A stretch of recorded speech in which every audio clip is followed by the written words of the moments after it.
사람 모두에게 있는 죄성은 어떻게든 하나님의 말씀에서 벗어나 죄악된 극단으로 치닫게 만듭니다.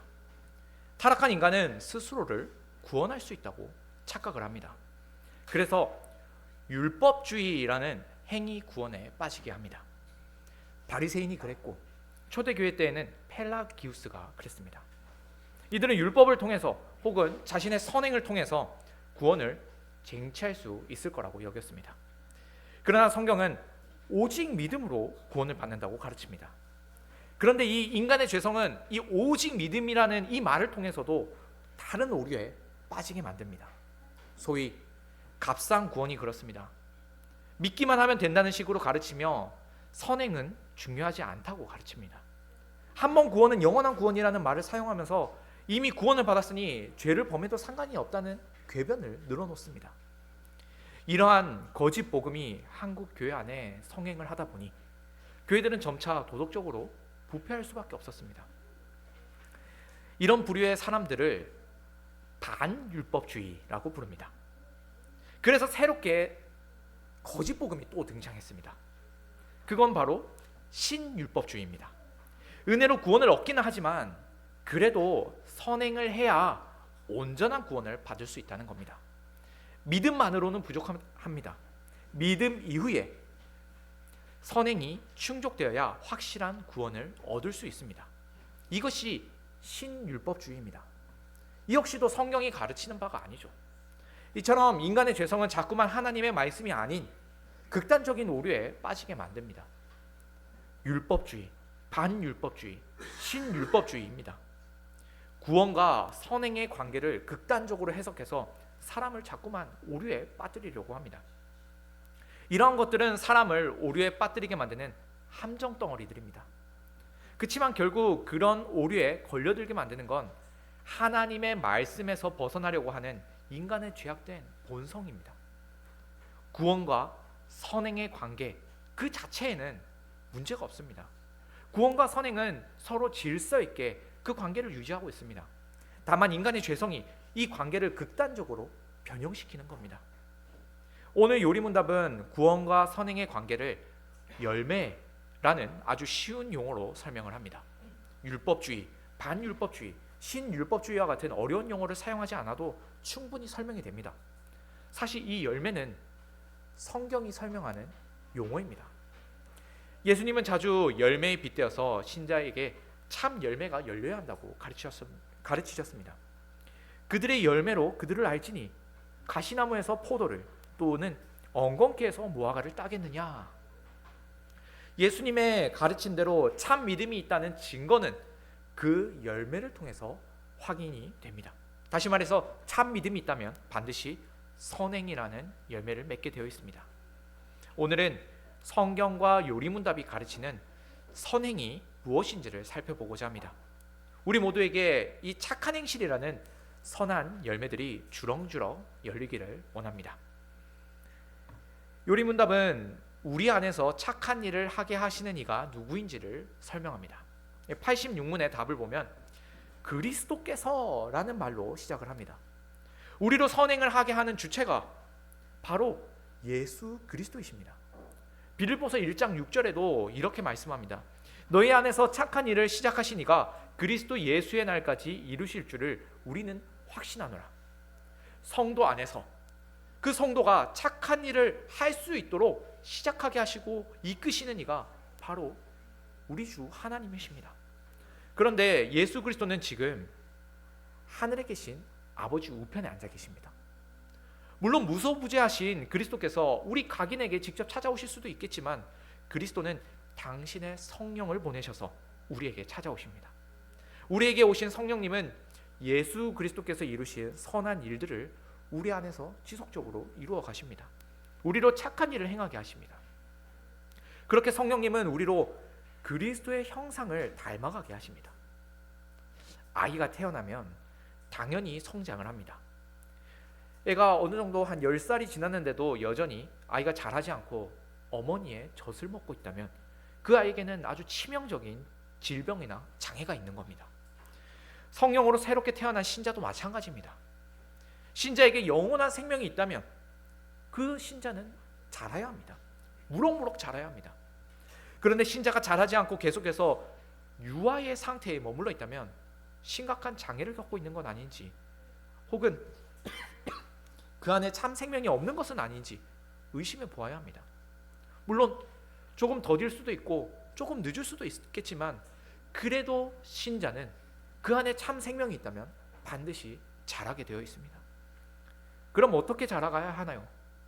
아이는 아버지와 어머니를 닮아서 자라갑니다. 역시나 신자는 그리스도의 형상을 닮아 자라갑니다. 예수 그리스도의 온전한 모습까지 성장해 갑니다. 성령님께서 우리를 자라게 하시는 그 온전한 모습이 바로 그렇습니다. 성령님은 결국 우리를 예수 그리스도의 장성한 모습에까지 자라가게 하십니다. 우리는 그리스도의 장성한 모습까지 무럭무럭 성장해야 합니다. 이렇게 예수 그리스도를 닮은 모습으로 자라갈 때에 우리에게서 당연하게 드러나는 열매가 선행입니다. 선행이라는 아름다운 열매가 우리에게서 자연스럽게 열려야 합니다. 이 선행은 율법주의나 신율법주의에서 말하는 것처럼 또 다른 구원을 받기 위한, 혹은 구원을 온전하게 하기 위한 조건이 아닙니다. 충분한 선행을 해야만 구원을 받을 수 있는 게 아닙니다. 반대로 반율법주의에서 말하는 것처럼 선행을 무시해서도 안 되죠. 구원을 받았다면 반드시 선행이라는 열매를 맺게 되어 있습니다. 다만 이 선행은 조건이 아니라 결과입니다.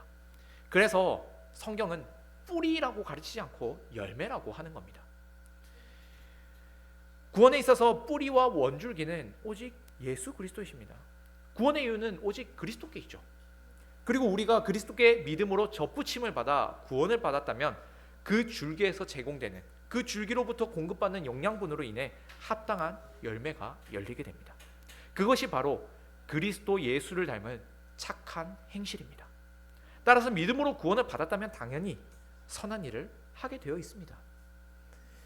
그렇다면 이런 선행을 통해 이루어지는 목적은 무엇일까요? 구원을 받는 결과로서 착한 일을 행하겠지만 착한 일 그 자체가 목적은 아닙니다. 결국 선행을 통해서 이루어지는 목적이 있습니다. 요리문답은 이를 세 가지로 설명을 합니다. 첫 번째는 하나님을 향해, 두 번째는 자신을 향해, 세 번째는 이웃을 향해서 그 목적이 있습니다. 먼저 하나님을 향하는 목적입니다. 원래 사람이 창조된 목적은 하나님께 찬양과 영광을 돌리는 것입니다. 하지만 첫사람이 범죄한 이후로 모든 인류는 하나님께 찬양과 영광을 돌리는 삶을 살지 않게 되었습니다. 늘상 하나님을 원망하고 불평하며 살아왔죠. 그러다 예수 그리스도께서는 이 창조의 목적, 하나님께 영광을 돌려드리는 이 창조의 목적을 온전히 회복하셨습니다. 하나님을 찬양하고 영화롭게 하는 창조의 목적이 예수 그리스도의 구원을 통해 회복되었습니다. 그러니 창조의 목적이나 구원의 목적은 동일합니다. 하나님의 영광입니다. 하나님께 영광을 돌리는 것이야말로 우리가 창조된 목적이며 구원받은 목적입니다. 그런즉 너희가 먹든지 마시든지 무엇을 하든지 다 하나님의 영광을 위하여 하라. 선한 일을 통해 하나님을 영화롭게 하는 일, 이를 간단히 말하자면 감사입니다. 감사. 우리는 감사함으로써 하나님께서 우리에게 주신 사랑에 보답하는 겁니다. 우리 자신을 들여서 하나님께 감사를 표현해야 합니다. 우리 교회는 지난 주일에 감사주일을 맞아서 주님께 받은 감사함을 돌아보는 시간을 가졌습니다. 그런데 우리가 주의해야 할 것은 이 감사가 세상과는 다르다는 점을 주의해야 합니다. 한창 세상에서도 이 감사가 유행했던 적이 있습니다. 제가 군대에 있을 때도 저녁마다 감사 제목을 써야 되는 숙제를 받았었는데, 사실 이런 감사는 우리의 감사와는 조금 많이 다릅니다. 세상의 감사는 그저 긍정적인 마음을 갖게 하는 데 초점을 둡니다. 불평, 불만을 쏟아놓기보다는 감사하는 마음을 가질 때 더 좋은 효과가 나타날 것에 대한 막연한 기대가 있습니다. 게다가 이런 감사에는 대상이 불분명합니다. 불신 세상에서 하는 일이다 보니 당연히 하나님께 감사하지는 않겠죠. 또 이런 감사의 초점은 나에게 있습니다. 내게 유리한 일이 일어난 것에 감사하거나 남들과 비교해서 감사를 합니다. 때로는 불행한 일을 겪는다 하더라도 감사하기도 하겠지만 이건 단지 긍정적인 마음을 가지고 있으면 기적과 같은 일이 일어나지 않을까 하는 막연한 기대에 있습니다. 그러나 성경이 말씀하는 감사는 확실합니다. 대상이 분명하죠. 우리 하나님을 향한 감사입니다. 그리고 우리 하나님은 이미 우리에게 모든 것을 주셨습니다. 감사하다 보면 무언가를 더 끼얹어 주시는 것이 아닙니다. 그러면 감사가 아니죠. 감사라는 이름으로 포장했을 뿐 무언가를 더 달라는 무언의 압박이며 강요입니다. 우리가 하나님께 감사할 때는 이미 모든 것을 주심에 대한 감사를 표현하는 겁니다. 우리를 죄와 사망에서 건져주시고 영원한 생명을 주신 일에 대해서 무한하게 감사를 드립니다. 이 감사는 바로 우리 하나님께서 이루신 큰 일에 대한 인정이며 찬양입니다. 하나님께 영광을 돌려드리는 겁니다. 우리는 이렇게 감사하기 때문에 선행을 행합니다. 감사라는 이름을 내걸고 선행을 하면 무언가 더 받을까 하여서 하게 되는 조건부 감사가 아닙니다. 우리는 하나님께서 이미 모든 것을 주신 것에 감사합니다. 우리의 시간, 능력, 재물 등 모든 것들이 다 우리 하나님께서 주신 것임을 인정하고 하나님과 이웃을 위해 사용해야 합니다. 우리는 그렇게 우리 삶 전체를 드리며 감사함을 고백합니다. 이건 이미 우리 주님께서 우리에게 모든 것을 다 주셨다라는 인정이 포함되는 겁니다. 두 번째 선행의 목적을 살피기 전에 오늘 예배 전에 우등생이 있다고 했는데 우등생 중에 한 사람이 조금 졸았는데 방금 깼습니다. 그래서 바로 이어서 할 수 있도록 하겠습니다. 혹시 졸린 분이 계시다면 잠에서 깨어나셨으면 좋겠습니다. 두 번째 선행의 목적은 우리 자신을 향합니다. 우리 자신을 위해서도 우리는 선행을 해야 합니다. 우리는 선행을 통해서 구원의 확신을 누릴 수 있습니다. 주의해야 할 것은 내가 선행을 하고 있으니 내게 믿음이 있는 것이 확실하다라는 식으로 자기 기만을 해서는 안 됩니다. 열매를 보고 믿음을 확인할 수 있다고는 하지만 사람의 기준으로 착한 일을 했다고 해서 그 믿음이 진짜라고 쉽게 단정 지을 수는 없습니다. 그렇게 되면 결국 구원의 확신을 자기 행위에서 찾는 꼴이 됩니다. 선행은 자랑을 위한 도구가 아닙니다. 다만 우리는 선행을 통해서 자신의 구원을 확신할 수 있습니다. 열매로서 말입니다. 내 안에 착한 일을 행하시는 이가 하나님이시기에 본성상 죄인인 나로서는 도무지 할 수 없는, 도무지 나타날 수 없는 그런 착한 행실이 나올 수가 있습니다. 내 안에서 선한 일을 하시는 분이 내가 아니라 하나님이심을 믿는다면 우리는 선행을 통해 자신을 자랑하지 않고 참 믿음에 대한 확신을 가질 수 있습니다. 우리 안에 참 믿음을 주시는 분도, 그리고 내 안에서 선한 일을 행하시는 분도 하나님이심을 우리는 확신할 수 있습니다. 그러므로 우리는 내게서 결코 나올 수 없는 이 착한 행실이 나타나는 것을 통해서 내 안에서 성령 하나님이 역사하신다는 사실을 확인할 수 있습니다. 또한 우리는 계속해서 착한 일을 행해야 합니다. 선행을 갈고 닦아야 합니다. 착한 일을 한 적도 없으면서 내 안에 참 믿음이 있다고 확신할 수는 없습니다. 예를 들어서 수영을 전혀 하지 않거나 거의 해본 적이 없는 사람이 내가 얼마나 수영을 잘하는지 확신할 수는 없습니다. 꾸준히 수영을 할 때에 내가 이만큼 수영을 잘하는구나 라는 확신을 가질 수 있습니다. 우리 안에서 착한 일을 행하게 하시는 성령님이 계시다는 사실을 알기 위해서는 성령님과 함께 착한 일을 행해야 합니다. 착한 일을 하지 않으면서 내 안에 참 믿음이 있다고 확신할 수는 없습니다. 우리는 이렇게 선행을 하면서 우리 안에서 믿음으로 역사하시는 성령님에 대해 확실한 보증과 확신을 가질 수가 있습니다. 셋째로 선행의 목적은 이웃에게로도 향합니다. 마태복음 5장 16절입니다. 이같이 너희 빛이 사람 앞에 비치게 하여 그들로 너희 착한 행실을 보고 하늘에 계신 너희 아버지께 영광을 돌리게 하라. 우리 주위의 이웃들이 우리의 착한 행실을 보고 하늘에 계신 하나님 아버지께 영광을 돌리게 될 것입니다. 비록 불신자의 눈에는 하나님이 보이지 않지만 우리의 착한 행실을 통해서 하나님의 존재와 선하심을 알게 됩니다. 그렇게 그들은 하나님께 영광을 돌리게 될 것입니다. 그런데 우리가 아무리 1000번의 말로 전도를 하려고 해도 선한 행실을 보이지 않는다면 사람들은 우리에게서 그리스도를 찾으려고 하지 않을 겁니다. 하지만 말 한마디 없어도 선한 행실을 보인다면 사람들은 우리에게 관심을 가질 것이고 결국 그리스도에게로 나아올 수 있습니다. 종종 교회를 다닌다고 하면서 사회에서, 세상에서 부도덕하게 행동하는 사람들이 있습니다. 특히 교회에서는 선하고 자상한데 사회에서는 이기적이고 난폭한 사람들이 있습니다. 이런 사람들의 행실 때문에 전도의 문이 막힙니다. 불신자 중에 누가 그런 사람을 보고 교회를 다니고 싶다는 생각을 가지겠습니까? 그런 사람을 보면 교회를 다니려고 하다가도 마음이 싹 사라지고 말 것입니다. 세상이 아무리 교회를 욕하더라도 기본적으로 세상이 교회에게 가지는 기대가 있습니다. 교회를 다니는 신자들이 세상 사람들보다는 그래도 좀 더 선할 것이라는 기대가 있습니다. 좀 더 양보하고 배려하고 이웃을 위해 봉사하려는 사람이라고 여깁니다. 사실 이런 기대감 때문에 더 큰 실망을 낳기도 합니다. 기대가 크면 실망도 크다고. 그리스도인의 부도덕한 행실들이 세상에 노출될 때에 사람들은 더 크게 실망을 합니다. 교회에 대해 기대를 했는데 오히려 세상보다 못한 도덕성을 가지고 있으니 말입니다. 비록 우리가 세상의 기대에 충족하기 위해서 착한 일을 할 것은 아니지만 적어도 못된 언어와 나쁜 행실 때문에 비난은 받지 말아야 합니다.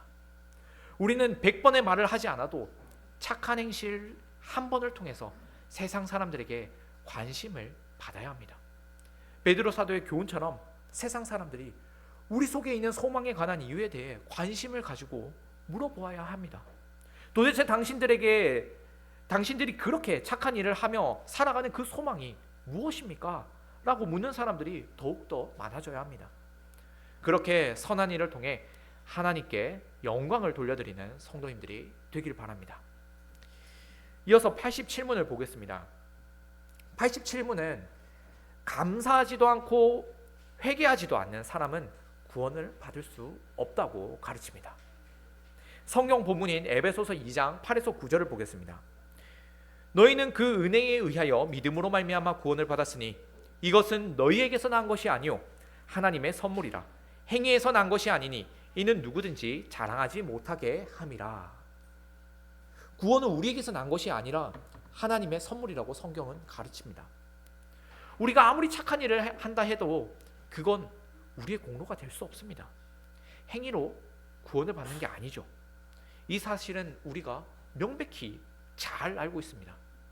그런데 요리문답은 감사치도 않고 회개치도 않는 사람은 구원을 받을 수 없다고 합니다. 그러면 선행을 해야 한다는 말 아닙니까? 또 선행을 해야 구원을 받을 수 있다는 말일까요? 그렇지도 않습니다. 다만 순서가 다릅니다. 구원을 받았다면 당연히 감사와 회개의 삶을 살게 되어 있습니다. 그러니 구원을 받았다고 하면서 여전히 회개하지도 않고 감사하지도 않는 삶을 살아간다면 그의 구원을 의심해 보아야 한다는 말입니다. 에베소서 2장 8에서 9절 다음인 10절입니다. 우리는 그가 만드신 바라 그리스도 예수 안에서 선한 일을 위하여 지으심을 받은 자니 이 일은 하나님이 전에 예비하사 우리로 그 가운데서 행하게 하려 하심이니라. 8에서 9절에서는 구원이 하나님의 선물이라고 가르칩니다. 우리에게서 난 것이 아니라 하나님의 은혜로 구원을 받습니다. 그런데 10절에서는 결국 우리로 그리스도 예수 안에서 선한 일을 하도록 지으셨다고 말씀합니다. 우리를 창조하신 목적도, 우리를 구원하신 목적도 결국 우리로 착한 일을 해서 하나님께 영광을 돌리게 하기 위함입니다. 우리가 착한 일을 했다고 구원받는 게 아니죠. 하나님의 은혜로 구원을 받았다면 감사함으로 착한 일을 행해야만 합니다. 하나님께서 우리를 구원해 주신 이유는 우리로 여전히 죄악 가운데 살라고 구원해 주신 게 아닙니다. 우리로 착한 일을 해서 하나님께 영광을 돌리라고 구원해 주셨습니다. 선한 일을 행하지 않는다면 예수 그리스도께서 베푸신 구원의 은덕을 무시하는 배은망덕한 짓을 벌이고 있는 겁니다. 그러므로 구원받은 사람은 하나님께 감사하기 때문에 불법에서 떠나 선한 일을 행하게 되어 있습니다. 하지만 여전히 감사할 줄 모르는 사람들이 있습니다. 고린도전서 6장 9에서 10절입니다. 불의한 자가 하나님의 나라를 유업으로 받지 못할 줄을 알지 못하느냐? 미혹을 받지 말라. 음행하는 자나 우상 숭배하는 자나 간음하는 자나 탐색하는 자나 남색하는 자나 도적이나 탐욕을 부리는 자나 술 취하는 자나 모욕하는 자나 속여 빼앗는 자들은 하나님의 나라를 유업으로 받지 못하리라. 여기에 열거된 죄악만이 아니라 성경에서 금지하고 있는 수많은 죄악들을 계속해서 범하는 자들은 하나님의 나라를 유업으로 받지 못합니다. 구원을 받지 못하며 천국에 가지 못합니다. 요리문답도 이러한 자들은 구원을 받지 못한다고 가르치고 있습니다. 구원을 받았다고 하면서 믿음이 있다고 말하면서 여전히 죄악 가운데 빠져 살아간다면 그는 사실 구원을 받은 게 아닙니다. 회개하지도 않고 하나님께 감사하지도 않는 삶을 계속해서 살아가는데 어찌 구원을 받았다고 할 수 있겠습니까? 이런 사람은 사실 처음부터 구원을 받은 사람이 아닙니다. 잠시 구원의 은혜를 누리는 것처럼 보였지만 위선이라는 가면을 쓰고 잠시 머물렀을 뿐 참된 믿음을 소유한 신자가 아니었습니다. 선행이 구원의 조건은 아니지만 선행이 없는 그런 구원은 없습니다. 히브리서는 이렇게 경고합니다. 히브리서 12장 14절입니다. 모든 사람과 더불어 화평함과 거룩함을 따르라. 이것이 없이는 아무도 주를 보지 못하리라. 화평함과 함께 거룩함이 없이는 아무도 주님을 보지 못합니다. 이 말은 죄가 없는 사람들만이, 완벽한 사람들만이 구원을 받을 수 있다는 말이 아닙니다. 구원의 결과로서, 구원의 열매로서 합당한 선행이 뒤따라야 한다는 겁니다. 구원이 확실하다는 증거가 선행을 통해서 드러나야 합니다. 물론 신자도 깊은 죄에 빠질 수가 있습니다. 때때로 신자도 죄를 지을 수가 있죠. 하지만 참된 신자라면 그 죄에 계속 머무르지는 않습니다. 신자는 결국 회개하며 하나님께로 돌아옵니다. 하나님께 감사와 찬송을 드리는 삶으로 돌아옵니다. 인간의 양심이란 처음에는 말랑말랑하고 부드러웠다가 점차 거칠어지면서 단단해집니다. 사람의 살갗과도 같습니다. 아기의 피부는 작은 타격이나 작은 열기에도 쉽게 상처를 입습니다. 하지만 피부가 단련된 어른들은 쉽게 상처를 입지 않습니다. 특히 엄마들은 뜨거운 것을 아주 잘 만지죠. 양심도 이와 비슷합니다. 양심을 어떻게 쓰느냐에 따라서 거칠어질 수도 있고 혹은 부드럽고 말랑말랑한 상태를 오래 유지할 수도 있습니다. 죄를 처음 지을 때에는 양심이 크게 호소를 합니다. 심장도 쿵쾅쿵쾅 크게 뛰죠. 하지만 반복해서 죄를 짓는다면 점차 양심이 호소하는 그 소리는 줄어듭니다. 양심의 고통이 무뎌져서 더 이상 가책이 들지도 않습니다. 이렇게 바늘도둑이 소도둑되는 건 인류 모두에게 보편적으로 나타나는 현상입니다. 하지만 신자에게 있는 이 양심은 죄인들의 양심과는 다릅니다. 신자는 성령 안에서 새롭게 태어났습니다. 양심의 호소가 세상 사람들의 것과는 다릅니다. 신자 안에 있는 양심은 신자가 죄악된 길로 갈 때에 신자에게 강력하게 호소합니다. 얼른 죄악된 길에서 돌이켜 하나님께로 돌아오라고 외칩니다. 마음을 아프게 합니다. 그래서 신자는 잠시 죄를 지을 수는 있지만 거기서 오래 머무를 수는 없습니다. 세상의 양심은 죄를 지으면 지을수록 무뎌지게 만들지만 신자의 양심은 신자를 더욱더 고통스럽게 압박합니다. 죄를 지으면 지을수록 더 무겁게 짓누릅니다. 그래서 참 신자라면 오랫동안 죄에 머무를 수가 없는 겁니다. 물고기가 물 밖에서 살 수 없듯이 신자는 죄 가운데서 살아가지 못합니다. 하나님께 감사와 찬송을 드리는 삶 속으로 들어가야 살 수 있습니다. 오직 하나님의 은혜 안에서만 숨을 쉴 수 있습니다. 신자는 그렇게 살기 위해서 새롭게 태어난 사람들입니다. 우리 주위에 교회를 잘 다니다가 어느 순간부터 교회를 다니지 않는 사람들이 있습니다. 신앙 안에 머무르는 것 신앙 안에서 머무르는 것 같다가 신앙을 저버리게 된 그런 사람들이죠. 이런 사람들에게는 더 이상 기회가 없을까요? 그렇지 않습니다. 우리는 우리 자신에 대해서도 그렇지만 더욱이 다른 사람의 구원에 대해서도 쉽게 단정지어서는 안 됩니다. 지금은 감사하지도 않고 믿음을 떠나 죄악된 삶을 살아가고 있지만 여전히 그들에게도 빛은 비춰지고 있습니다. 이사야 55장 7절입니다. 악인은 그의 길을, 불의한 자는 그의 생각을 버리고 여호와께로 돌아오라. 그리하면 그가 긍휼히 여기시리라. 우리 하나님께로 돌아오라. 그가 너그럽게 용서하시리라. 하나님께서는 당신에게 감사하지도 않고 회개하지도 않는 악인들에게도 여전히 길을 열어주고 계시며 빛을 비추고 계십니다. 그들이 회개한다면 얼마든지 받아주십니다. 하나님께서 그 생명을 취하시지 않는 한 여전히 기회는 있습니다. 바로 여기에 우리가 더욱 적극적으로 선한 일을 행해야 할 이유가 있습니다. 아까도 우리의 이웃을 위해서 선행을 행해야 한다고 말씀을 드렸습니다. 신앙생활을 하다가 떠난 사람들만이 아닙니다. 아예 신앙생활을 한 적도 없는 불신자를 위해서도 우리는 착한 일을 행하며 살아야 합니다. 우리의 선행은 어둠 가운데 빛과도 같습니다. 깜깜하고 어두운 곳에서 빛이 한 줄기 있다면 모두가 그 빛을 보고 나옵니다. 그 빛만이 유일한 소망이 됩니다. 어두운 세상 가운데에 그리스도인의 선행은 빛입니다. 어두운 세상을 밝히는 빛입니다. 우리는 선한 일을 통해서 작은 빛들을 비춰가야 합니다. 그리하여서 참 빛이시며 빛들의 아버지이신 하나님께로 모두가 찾아올 수 있도록, 모두가 찾아와 하나님을 경배할 수 있도록 해야 합니다. 우리의 착한 행실로 많은 사람들이 우리 하나님께 영광을 돌렸으면 합니다. 많은 사람들이 우리의 행실을 보고 당신들의 소망이 무엇이냐고 물어보았으면 좋겠습니다. 그때에 우리는 대답하겠죠. 우리의 소망은 우리 주 예수 그리스도이십니다.